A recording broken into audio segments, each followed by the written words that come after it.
Okay, now we're going to go into the KSMs, Kashiwagi solution models. The key to understanding people. Now, we just went over that. If we can't make it simple on our own, what should we do? If it's complex, we utilize expertise. We find someone who knows, that can make it simple. But, like we know, there are people who are observant, people who are non-observant. We need a way to identify if somebody is observant or non-observant. This is why we use the Kashiwagi solution models. And it's the most important model of them all that we'll teach you because it has our name in it. But it identifies people don't understand everything. People are predictable. People control themselves. This is what we learned in the last one. We want a way to identify someone without having to collect a lot of information. We want a way to know if a characteristic is an observant characteristic or a non-observant. We want to identify if environments, companies, systems are efficient or non-efficient very quickly. So first we have to understand a little about people.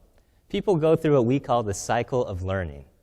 We perceive things, we process it, we apply it, and once we've applied it and changed, we perceive more information. Now, through this whole cycle, 100% of the information exists, and everyone has access to 100% of the information. You know this because you can have two people standing side by side. They'll be looking at the exact same thing, and they'll see completely different things. Why is this if reality is the same for both of them? The thing that stops people from seeing reality isn't access, but it's something in the person themselves. That's key to understand. Sometimes we say, oh, they haven't been given a chance, or, oh, we have to educate them 10 times, or, oh, they just had a bad day. But really, everyone can see what they want to see. Everyone goes through this at a faster rate or slower rate.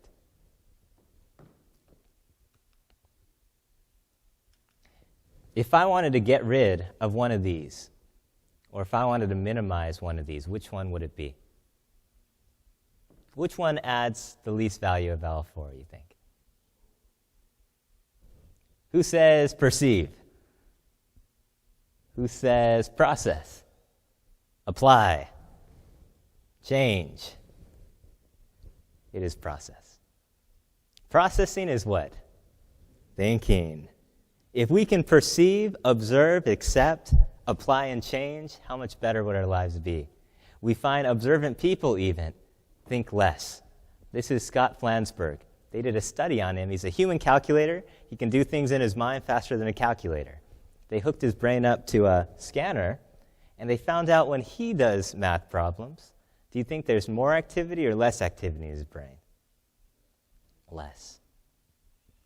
There's studies in education. Sugata Mitra in India, he's huge in academia. He found out that when you make children think, it shuts the brain down. There's a certain part of the brain that when it's stressed, activates, and they call it the reptilian brain because it goes into survival mode. It no longer can think rationally, it just thinks to survive and react to things, basically shutting the brain down. And you can even see this in kids when you stress them out too much. They're just sitting there trying to do simple things and they can't do it because their brain is fried, we call it. Thinking is not a thing that experts do much. We have the rate of change. Now, if we graph this, people change at different rates. We call this type A people, type B people, type C people. Everyone has a different rate. Now, everybody's in between, but these are just extremes. Now, because we want to know extremes, we want to minimize thinking and decision-making. Oh, we'll get to that later. Let's get into this then. Answer these questions, then we'll continue. Off of what we learned, discuss these.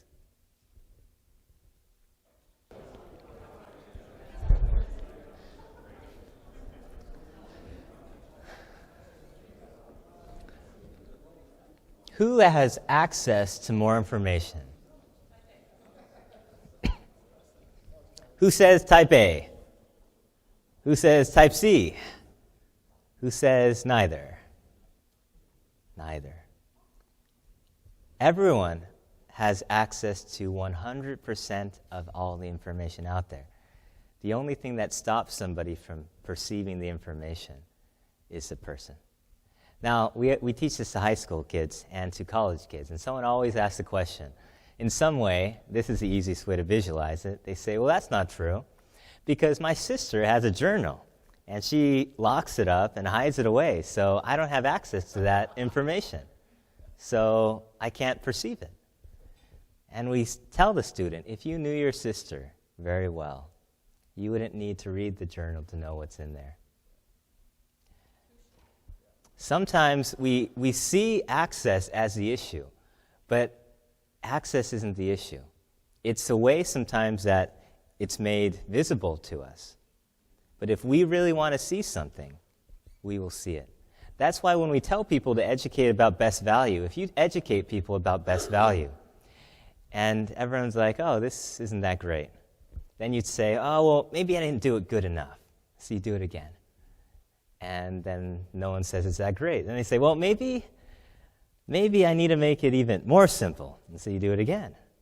And then the fifth time comes around and nobody thinks it's great still. Because if someone doesn't see it the first time, it's usually not because it wasn't given a certain way.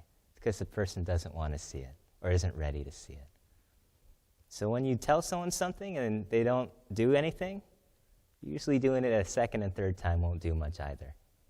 You should observe and accept people for who they are. And the more you try to do this to someone, the more you get into management, direction, and control, feeling that you have control and influence over this person. Yeah. Who do we have more of in the world, A or C? C. This is a good question. Who is more valuable, type A or type C? Who says A?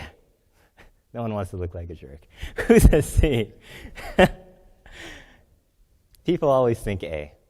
But in reality, A or C are both needed in the event and are needed in companies. You take someone like Einstein. Einstein, could he be a janitor all day?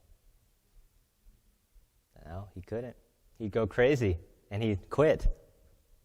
We need people for certain positions. Some people are technically capable for many positions, but they actually can't do it because something in them won't allow them to do it.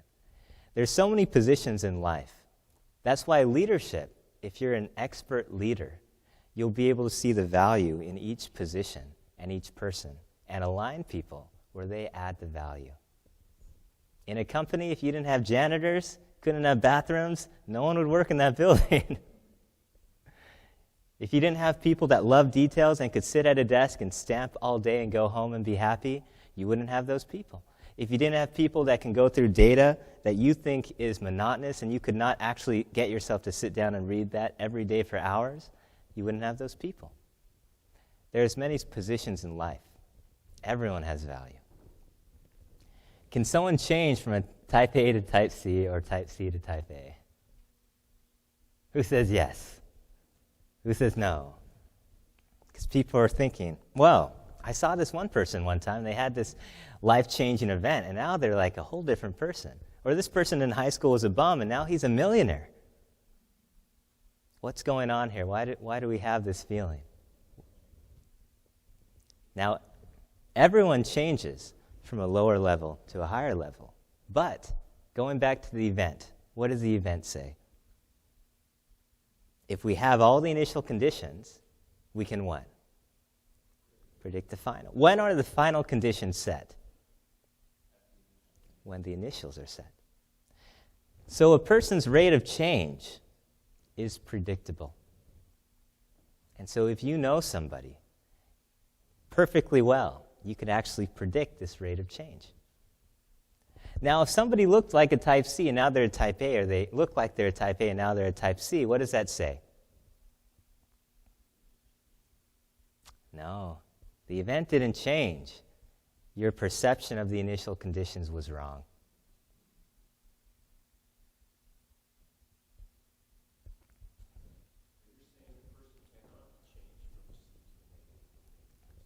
No. People have conditions about them, which is what makes them predictable. So nobody tells somebody you have to be a C, but everyone has a rate of change that is predictable. And if we feel we can control that rate of change, that is influence and control, which we found is not possible. Everybody only can learn as fast as they learn. So everyone's changing, but they can't change who they are, if that makes sense. And who they are, built into that, is the rate of change. Good? Now people are fearful now, because they say, well, what if I'm a C? I'm always going to be a C. Nobody is all the way a C, or no one's all the way an A. Everybody has a rate of change of their own. And everybody has value. The key is understanding that. Everyone has value. A is not worse than a C. And that fear comes from the fear that we have that we don't have value in life.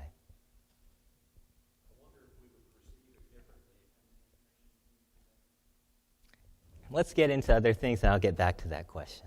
We're going to get into the actual KSMs to help with this. To do this, we're going to take away the B, because why do we want extremes in life? Why do we want to make things extreme?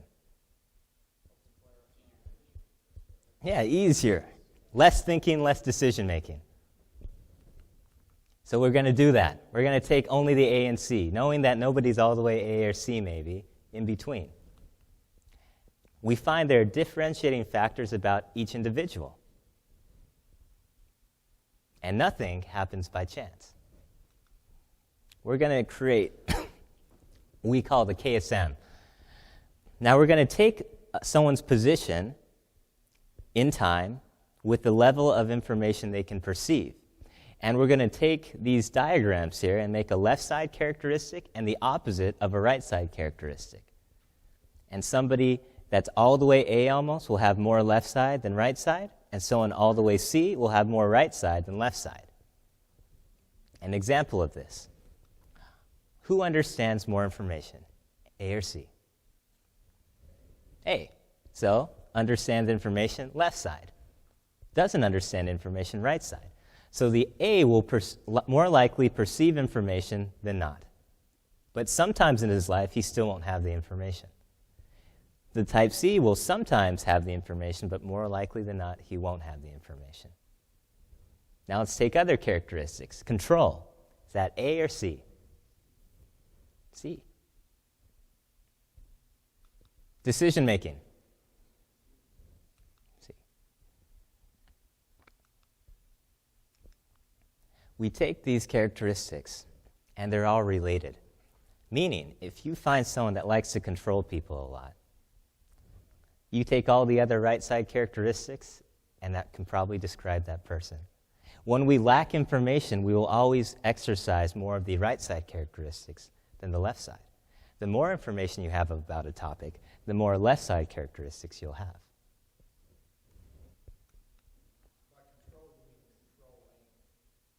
Trying to control. Yes. Attempting to control and influence others. Yes.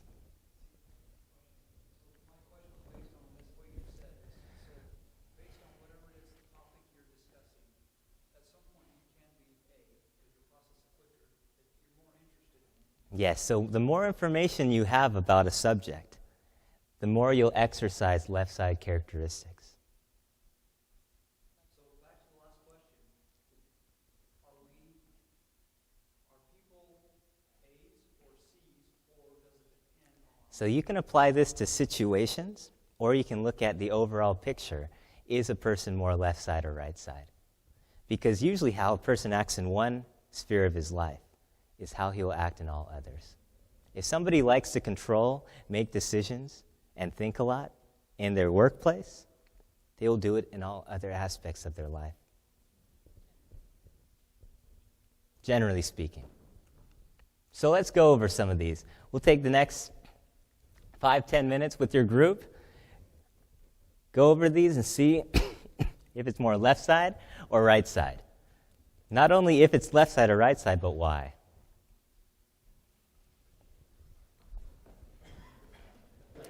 Okay. Let's go over these as a group. Now, if I say something that you disagree with or you don't understand, you can always stop me.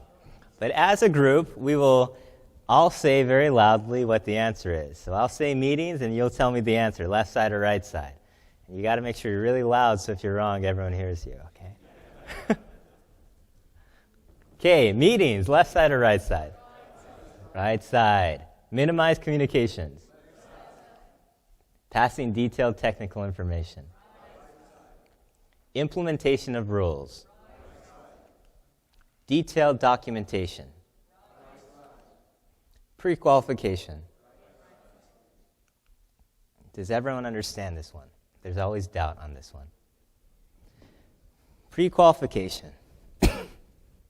Who is doing the pre-qualifying? The owner. Is the owner the expert? How is the owner going to say who's pre-qualified and who's not? The client, if they are pre-qualifying, they will have to what? Think and make a decision. Which increases or decreases risk? Increases.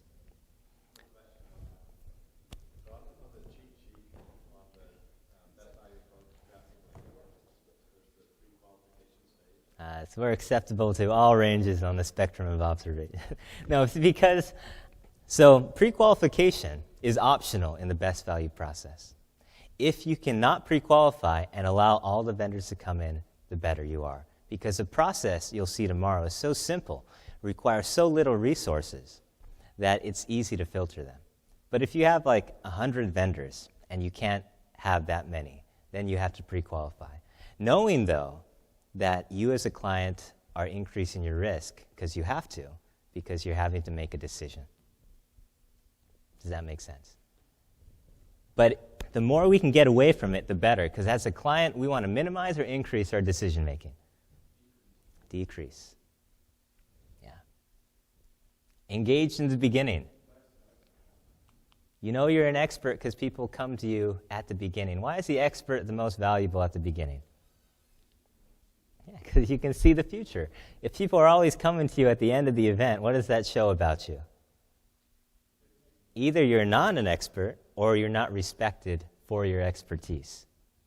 Because true expertise of value is really at the beginning. Performance measurements. Performance measure, measuring yourself. Yeah. Make metrics available. Left side. Work smarter, not longer. Blame. Stress. Surprised. No excuses. Requires approval. Emphasis on contract. Why is the emphasis on contract right side? Yeah. The contract is a form of control. People use it. But if you ever have to use your contract, are you in trouble or are you happy and comfortable? You're in trouble. Why do we keep the contract? Because it keeps the lawyers happy. If you try taking away a contract, the lawyers will get on you. So we say you write that contract, and who should write it? The expert vendor. It should just be what he's going to do. And then what should you do with that contract after you sign it? You put it in a drawer and never use it again. Because if you ever have to use it, you're in big trouble. It's a false facade that the owner thinks they have control over the contractor. But on the contract, no contract says you can be over budget or over schedule, does it? But how many projects are over budget and over schedule? That's how you know they have no control, no power. It's a false sense. Owner inspections. Right side. Why? Yeah, the owner's not the expert. How are they going to inspect the work? Inspection should be done by who? The vendor, that's what we call quality control, a technical function. The vendor should make their technical quality control plan in a simple way that the owner can check it. And what do we call that? Yeah, quality assurance. The inspections, all the technical things should be done by the expert, the one doing the work. They should simplify it so it's checkable by somebody else, the non-expert. That's what we call quality assurance. Quality assurance, the role of the client never should be a technical role. It's always non-technical. Good. Vendor risk mitigation. So the vendor is the one doing the risk mitigation. The opposite would be the client doing the risk mitigation. The expert should always be doing the risk mitigation because the expert is the only one that can mitigate risk. Why is this? What causes risk? Yeah, thinking, not knowing, in the end, ignorance, not knowing. So a non-expert can never mitigate risk because they can't see the risk happening. The first time a non-expert sees a risk is when? When it's happened to them. And then what do? They blame somebody else because they didn't see it coming, so it's not their fault. Experts, they should be able to see into the future, and they can prevent risk from happening because they actually see it coming. Non-experts can't do that. And we'll get more into risk in the last workshop, industry structure. Focused on technical. Does the expert know the technical? Yes, but they're never focused on it. If you get focused on the technical and you get sucked in, can you see reality and what's happening around you more or less? Less. Yeah. Okay, due to time. Are you saying then that the client or the owner can never have their own expert? The owner will always have expertise because he'll always know something about their company or what they're doing better than the person coming in. The expert, though, what you're hiring and outsourcing should be what you lack expertise in. That's why you're outsourcing it. And the expert, should they be responsible to do the whole project on their own without anyone's help? No, because there's so much information now. The client will always have information that the expert needs. So the expert's role is to plan the project out and show their expertise and then identify where they require the expertise of others. Whether it's the client, whether it's another stakeholder, he is the aligner of expertise. And so if he needs the client shouldn't be the one saying, oh, I need to do this for you. The expert should say, this is what I'm going to do, and this is where I need you to come in and tell me this information. And then the client can do their expertise and give them what they need. So the collaboration isn't, oh, let's get together and make the plan together. The collaboration is, this is my expertise, now you do yours here, here, and here. Because I don't need a non-expert's opinion on my expertise. When you have experts and non-experts collaborating to make a plan, it gets very, we'll get into more of it, but it gets very non-transparent, non-accountable, and non-realistic.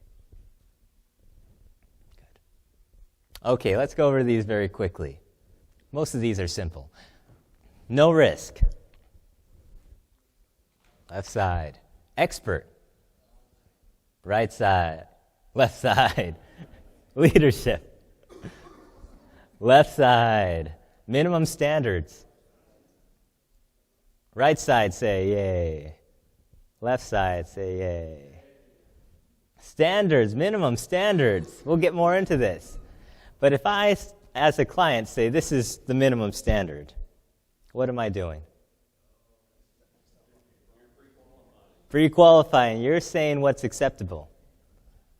As the expert, if anyone's going to set the standard, the expert should say, this is what I'm going to do for you. This is what I plan to do. Minimum standards, we'll get more into this later, so I don't go. Efficient. Effective. Non-transparent. Dominant information. Complex. Strategic. Focused on details. Professionalism. Confidence. And this next one, let me explain it just so everyone knows what this means. Self-dependent people are those that can do it all on their own, right? That are self-dependent. They don't need other people because they're self-dependent. Now, knowing this, is self-dependence left side or right side? Yes. Are self-dependent people more or less likely to utilize expertise? Less. Is the idea of self-dependence accurate or inaccurate? Yeah, because by observation, no one can do it alone. Everyone needs other people. So people that want to be independent, want to do it all on their own, they just don't know any better yet. Because nobody does it on their own. Everyone utilizes expertise in one way or another. Even if you turn your lights on at your home, you utilize the expertise of your electrician company. Okay. Fear. Accountable. Courageous. Left side. Produces value. Visionary. Win-lose. Does a win-lose exist? I propose no. If you get into a win-lose situation and you're winning as an expert, you should be very wary.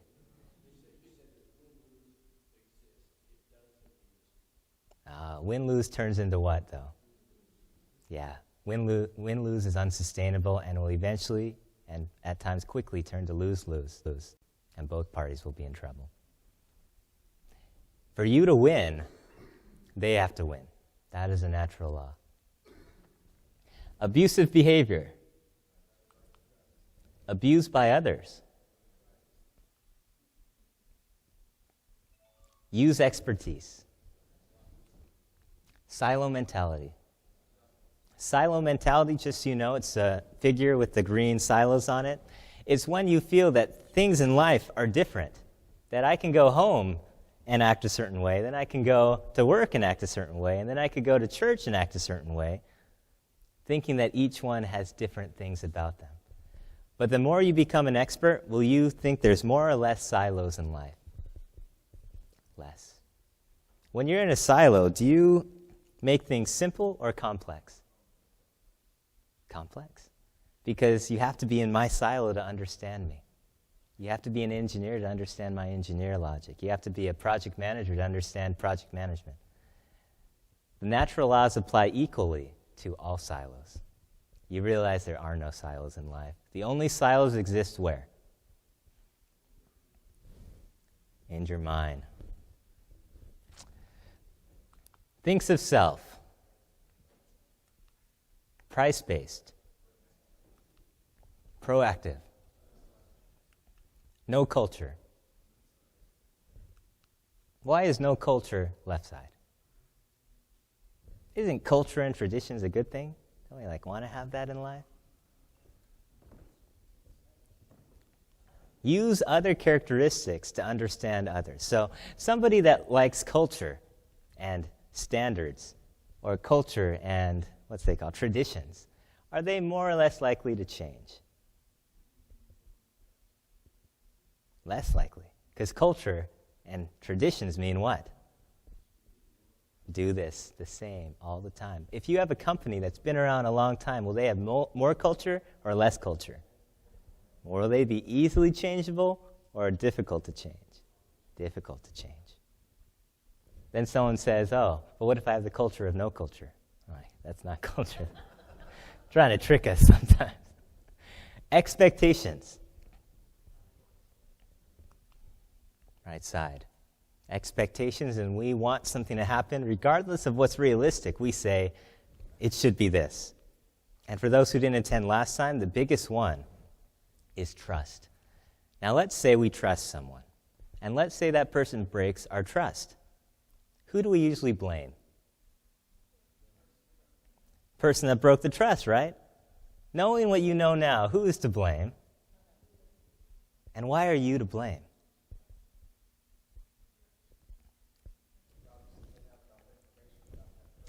Yes. You're trusting someone. You're creating an expectation that's not who the person is. And how fair it is to say, I'm going to give you my trust, so I want you to be this way. And if you don't be this way, then it's your fault. Instead of thinking, oh, if I was a better friend, better client, I would have understood you better to know what you're capable to do. Disappointment, trust, all these things are set by expectations that we have because we cannot see reality for what it is. That's good. I didn't really. So here's the key that most people don't understand about these KSMs. We have 3 levels of KSMs. The foundation are those that are the easiest that kind of the others are based on. Then we have observable KSMs. Those are the KSMs that are easily seen in somebody, that we don't have to think too much. I mean, you're having a lot of meetings or you're not having a lot of meetings. You can count it almost. The difficult to determine are these level 3 that we just went over. So level 2, you went over as a group, and level 3 we just went over. And so we have these different levels, and people don't know why. All of these characteristics are related because they show how much information a person perceives. So if somebody likes to make a lot of decisions and manage, direct, and control, what else do I know about that person? They probably like meetings, they like to talk a lot, they like rules, they like to blame other people, they're stressed out, they always get surprised, they make excuses, and they're into technical details. Just by knowing simple things. You talk to somebody about anything. You say, the easiest one is, sometimes you could even be talking about things that have no relation to the others, their childhood. Say, do you feel like you were controlled a lot as a kid? They say, I was completely controlled in life. What do you know about them now? They probably like risk. They're not an expert. They're fear-based, reactive, silo mentality, have a lot of culture, don't believe in freedom, and are win-lose. All these characteristics are related. And again, this is more likely. So people have both sides of this.